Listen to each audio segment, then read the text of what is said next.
Hey, John Felici here, Security National Mortgage Company. You might ask me, John, why are you rolling up your sleeves? Well, to show you my huge forearms, of course. No, I'm kidding. That's not why I'm rolling up my sleeves. I'm rolling up my sleeves to make myself look more relatable to the average man, the working class man.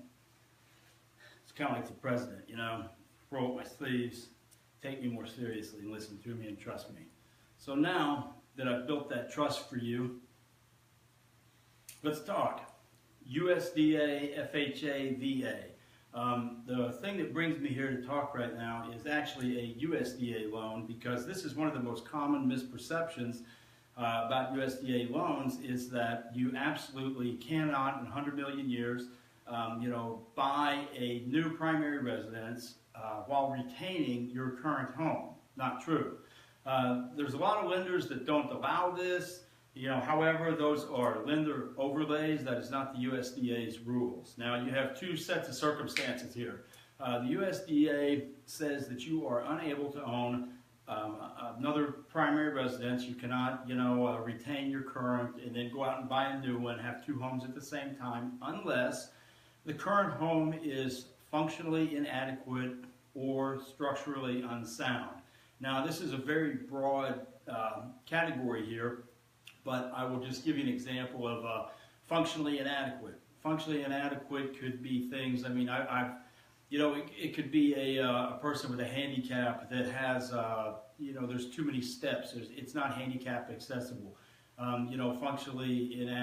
Structurally unsound. Structural integrity of the home. You get a structural report, maybe there's things wrong, but the more common thing is the functionally inadequate. Now, it's not just simple enough to say, well, we've outgrown our home, because the USDA defines functionally inadequate in terms of like overcrowding. They call it severe overcrowding. There must be like 1.5 occupants per room. I don't know how you get a half of a person, but nevertheless, that's how that they calculate it out.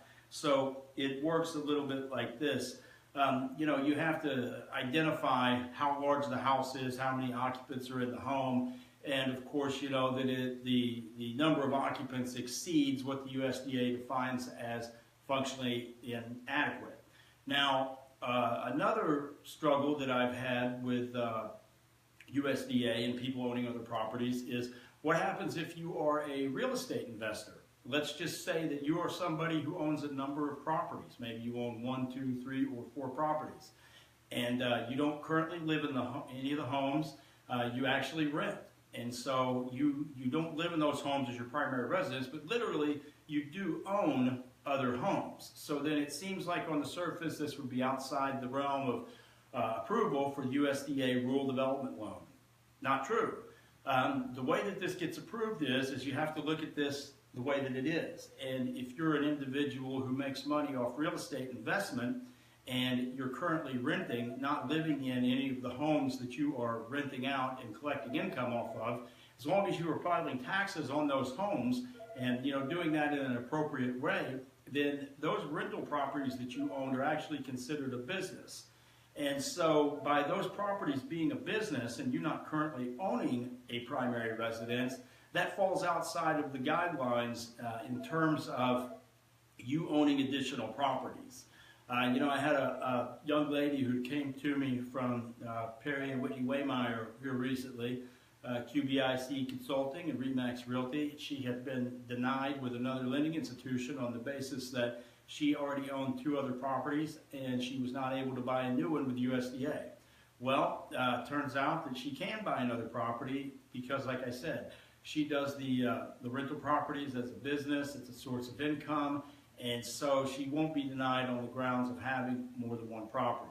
The main thing that will keep you out of buying another property whenever you're trying to do USDA, FHA, VA. FHA, you can potentially have 2 FHA loans at one time, and I know that because I've closed a loan like that recently for a friend of mine, Mr. Jacob King.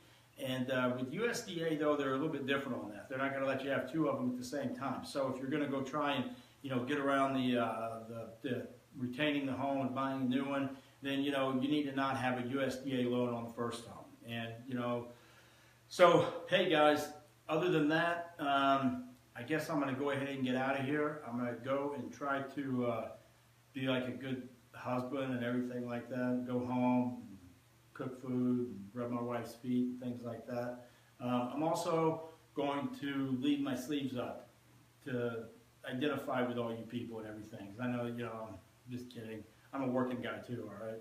So anyways, I hope that there's something that you can take away from this. The main point of doing these videos for things like, you know, this subject, being able to buy another home when you currently already have a home for USDA. A lot of people are denied all the time. You know, it's like they have a good reason that they need to buy another home and they can't sell the current home and they need to buy something that's bigger.